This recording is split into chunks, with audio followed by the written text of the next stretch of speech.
हिन दर्द भरी दुनिया जो दस्तूर जबवा, दस्तूर जबवा।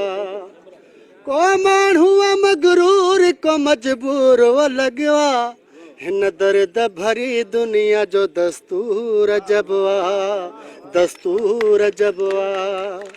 को दाल ले सिके त को मुर्गी थो पचाए, को भुख ते को उछले थो तरह ताम बचाए। जे गरीब थो जमे त बंधण लाए भी तड़पे, जे गरीब थो मरे त कफन लाए भी तड़पे।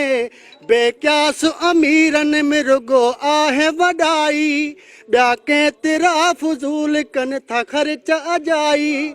इंसान जी ख़िदमत अज़ीम दर्जो रखे थी, इहा ॻाल्हि छो माण्हुनि खे सम्झ में न अचे थी। इंसान थो इंसान कुहे सूर अजबवा।